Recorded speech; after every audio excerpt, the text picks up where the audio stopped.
Hey folks, welcome back to Gaming Garbage, where we take a look at games, chat about the gaming news in the industry, and of course, stream for fun. Today we're talking about the 2026 look for pricing for gaming. And this isn't just gaming, we're going to dig into some other stuff too that's literally going to affect everything that you're going to consume.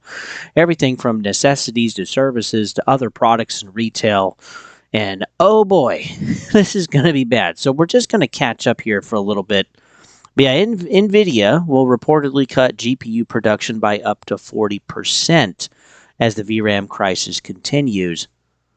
So we got to hear that this was basically first posted on a Chinese-based board channels forum via BenchLife and Overclock 3D, states that NVIDIA is reportedly planning to pull back on discrete GPU production for the first half of 2026. Now we'll have to see if this actually happens. I don't think there's anything necessarily directly correlated with NVIDIA itself as an announcement, but apparently the 5060 and the 5070 Ti's are going to be cut back. And really, they're basically just going to use that to put it towards something that they can be more cost productive or cost beneficial to them. So yeah, more profitable GPUs. That's really kind of the focus here. Again, we're going to run through some more stuff quickly so that we can get to the main point. Again, we also heard that Micron announces exit from crucial consumer business. And again, they're not going to be focusing on the actual consumers anymore for RAM or like PC and gaming builds or that kind of thing, or buying computers. They're just going to be focusing more on the heavily AI commercial business side of things. And so yeah, they're just literally cutting it off. They're not going to make any more, and this is going to create more of a shortage for actual RAM and everything else. We saw, too, that RAM is basically going to AI. This is out of Global CIO. We saw that AI has secured up to 40% of the market. This was published December 22nd of 2025. And yeah, in short, the largest AI project has secured up to 40% of the world's DRAM supplies. They haven't necessarily been built yet, but they're going to be built, right, at some point for the coming years. So this isn't just 2026 or like 2027. This is ongoing. This has already impacted the RAM price, which is what we've already been seeing. Everybody knows that now, basically from July, August to now. And prices are rising, module availability is declining, and manufacturers are increasingly shifting their focus to enterprise and AI clients. We also got to see, too, I didn't pull this up, but we got to see, too, or from some of the earnings calls, generally the last 4 or 5 of them from Microsoft, saying that, yes, the demand for their AI tools on an enterprise or commercial side of the business has been exploding. They can't even keep up, even though they're bringing more stuff online every single quarter. The demand immediately gets eaten up by companies wanting AI stuff, and they can't keep up. Even with at one point doubling the capacity, they still had more demand, which is crazy to think about. We're not just talking about, an extra 20 or 25 or 50%. We're talking about over 100% addition, and it still wasn't enough to keep up with demand. We got to see, too, with Asus, they're basically confirming that they're going to be increasing prices on their hardware because, again, everything is going up. Everything from the hard drives to the RAM to, VRAM GPUs, all of that stuff.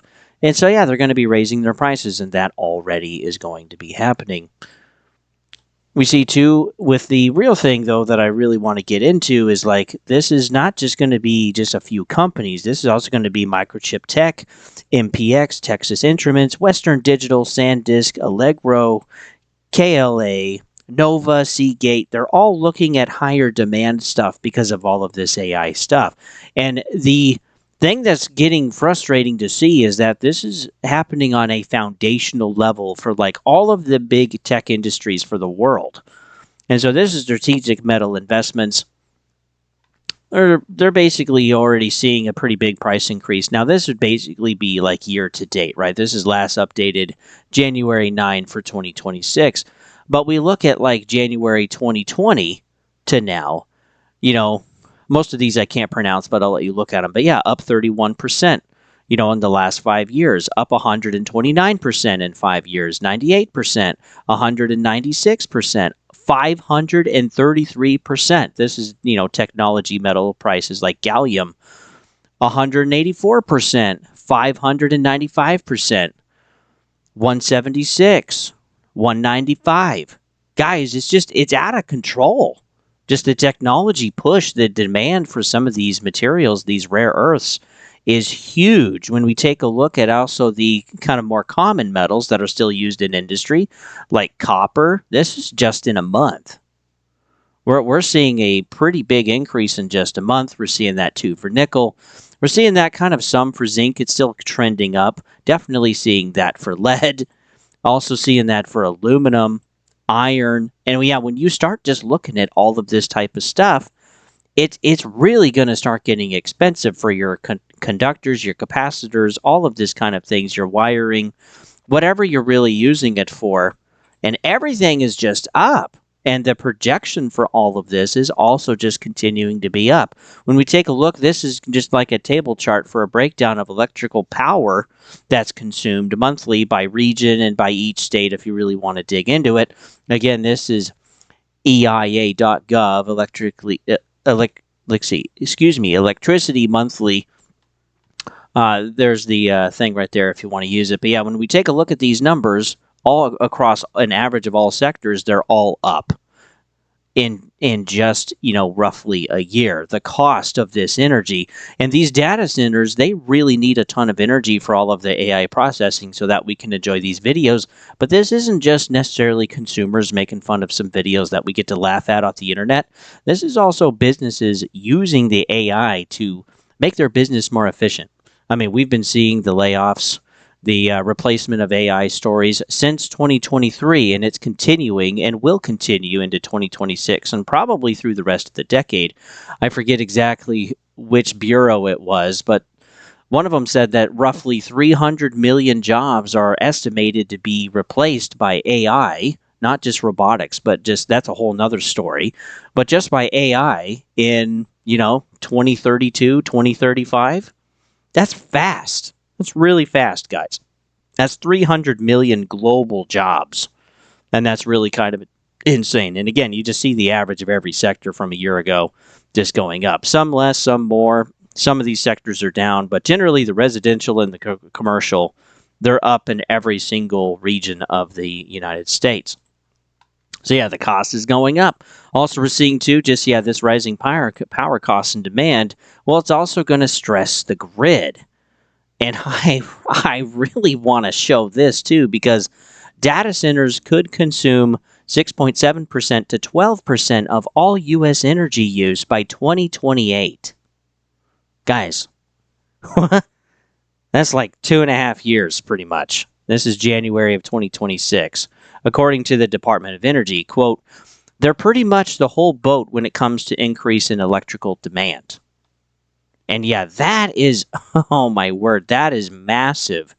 Again, you can, this is on MoneyWise if you want to read this. When we take a look too, from financial content, we also get to see that Microsoft basically, spent a ton of money on securing a 20-year deal to be able to have their own nuclear power plant coming back online, which was 3 Mile Island. Some of you will remember that, I believe, from the 80s. But yeah, this, is a pretty big one. It's 835 megawatts. It's already built. One of the reactors is messed up, but they can use the other one. That's still good. And even though they shut this down just, a few years ago, they're going to be starting it back up. Now, some people don't think this will ever actually come back online because they technically need around $1.6 billion. But also the Department, that's too far. The Department of Energy has already loaned them $1 billion for the project to bring it up online, test everything, bring it all up back to code. And that's going to be huge. And the thing that's interesting is they're calling this now, the AI race is creating a nuclear arms race, because you can't use kind of like other green technologies because they don't have a continuous base load. The clouds can get in the way. Efficiency and production can go down, and so you really need big output that is consistent, and that's what nuclear energy does. It's actually some of the best that we have in the industry, unless you can really build an arc reactor like from Iron Man or something. But otherwise, nuclear power is the best that we have. And even Biden, when he was president, and even Trump now, they are approving permits for nuclear power plants, brand new ones. Now, they're going to take roughly about a decade to get built and come online, but it's going to be too late by then. I mean, holy smokes, I'm going to be 45 years old when some of those get put online, and that's going to be kind of insane. But this is not just Microsoft. Again, we also get to see this with Meta, and they're pushing, they've signed 3 deals now to bring on a ton of capacity, again, just to focus on their AI type of stuff. Now, I do think this will be somewhat of a bubble, but the integration is going to be so deep into your life, into my life, into these companies, again, into these AI agents and content creation, or even just, bringing it back to home, game development, whether it's just AI tools or actually leaving AI content in video games. It's going to be so infused, there's no way it's going to even be worked out, even if there is a crash. I mean, it'll just be like the calculator. It'll be just like the smartphone. It'll be just like the internet. And this is again, is going to be another type of technology that's going to be really expensive. Okay, there's going to be some issues. But yeah, it's going to be really expensive. It's going to have a massive effect on the power draw. And, this ultimately, it's going to suck. It's really going to suck. The last thing that I really wanted to see was the AI power binge, and this is just an estimate from last year, roughly. This is from estimates in 2023, so this is kind of old. But just look at the power demand; it's just kind of going up exponentially, and this is the expectation by 2030, and this is just the United States. So if we're going from roughly 150 terawatt hours to 600 terawatt hours in just a few years, that's insane. And then the data center share as a percentage, again, will continue to go up every single year. And we have some pretty big jumps in there. I mean, it's just like half or 0.6 or 0.7, but then we're getting past a whole number. And this is even 1.4, almost 1.5. Between the years. So yeah, there's going to be this exponential increase for energy output for these data centers, and the energy isn't going to be able to come online quick enough. We're seeing too with consumers, they're saying, wow, why is my bill so expensive? Oh, I live next to a data center. And so, this is going to be a problem. Now, when you're taking a look at all of the rare earth metals, when you're taking a look at the electrical demand for electricity and energy, and when you're taking a look at also, too, just regular metals, I mean, this is not just going to affect gaming. This really is my warning, okay? This is going to affect everything that you consume. Your food is transported and produced using electricity. It's transported on trucks. This is going to affect, too, other sources of energy besides nuclear power. And to, keep an eye on where those nuclear power plants are going to be put and built if you don't like nuclear power. But I don't think there's any way to stop this. I think nuclear power is really the only solution that we currently have, even on a global scale, because it's not just us building more nuclear power plants, it's everybody else too. And the whole green energy idea of solar panels, that's out the window, guys. We're building this technology that needs a consistent base load, and nuclear power is really the only one that can do it. But we're still not going to put enough online. The other thing that I want to add too is, if you think prices are expensive now, or just the cost is expensive, when the cost of the materials, the foundational level of the metals and the minerals and the electricity, when all of that just goes up, it's just going to make everything else go up. From a foundational level. And I would say prepare now. I mean, my wife and I are, we made some adjustments for COVID and all of the stimulus money and all of the loans that were going out, and we prepared for that inflation push. We didn't think it was going to be that high, but it didn't really affect our lives that much. It stayed pretty much the same. And again, I think this is going to be another type of one of those moments. And so we're going to continue to prepare for this type of idea, because, what we pay for electricity now is probably going to double in just a few years. That would be my guess. And the food, again, will be more expensive. The necessities that you need, they're just going to cost more. And then everything, too, that you enjoy as hobbies or like to consume or retail, that's all going to cost more, too. Just on a global scale, because AI is not just the United States, it's all over the place. So anyway, that's my video. It's more of a PSA than anything else.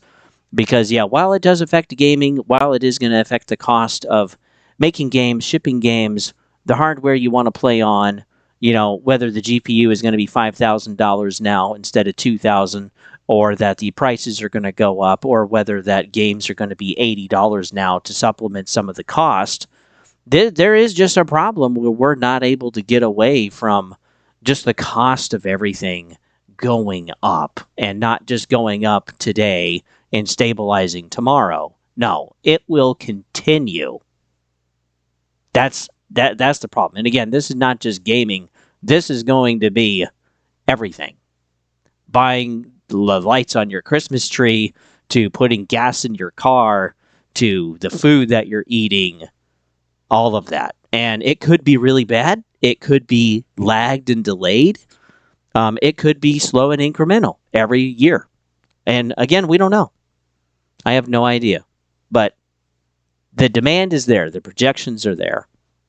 And even if we have a crash, a lot of this AI stuff isn't going away.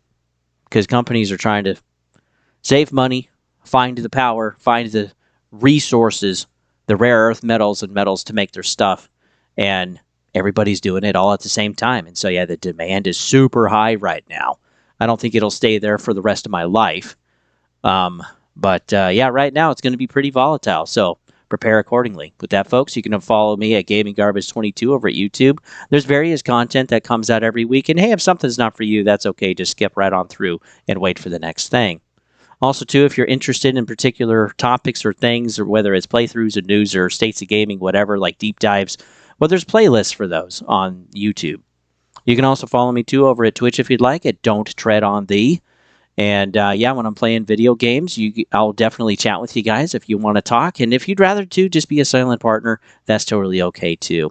Invite you all. We're currently going through Dead Space. You guys voted for this series, so we're going to go through Dead Space 1, 2, and 3 in the remake. And then also you guys voted for the next game to review in 2026, and that is going to be The Expanse: Osiris Reborn. And I'm excited to try that one. We still don't have a release date. And if that one ends up being delayed, then we're going to play Lords of the Fallen 2, which was the next runner-up alphabetically. So yeah, I'm going to be excited. There's going to be some other games we're going to look at too, like the new Tomb Raider game, Legacy of Atlantis, also Ace Combat 8. We're going to look at the new Halo campaign remake. And there's going to be some other stuff too that I can't remember off the top of my head. But yeah, there's going to be a lot of content this year. I guarantee it. So yeah, hopefully you guys are doing well. Please take the warnings seriously, or at least somewhat seriously. But one of the best things you can do right now for yourself, just in my personal opinion, which my wife and I don't regret, is just pay off the debt. Just get away from debt as fast as you can, because with debt being so expensive and so high on interest rates, there's no way you're going to get ahead. It's impossible. And if you're already just buying groceries on the credit card or something else, man, you are in serious trouble, and you got to figure a way to get rid of that. But I think it would be better, personally, this is what my wife and I have done, is that we have just foregone some even really small luxuries for a while to pay off the debt and get rid of it and build up somewhat of an emergency fund. And we're in a lot better place now. And we're going to continue to do that because it doesn't look like things are really going to get that much better. So anyway, that's my PSA for today. With that, folks, I'll see you guys on the next one.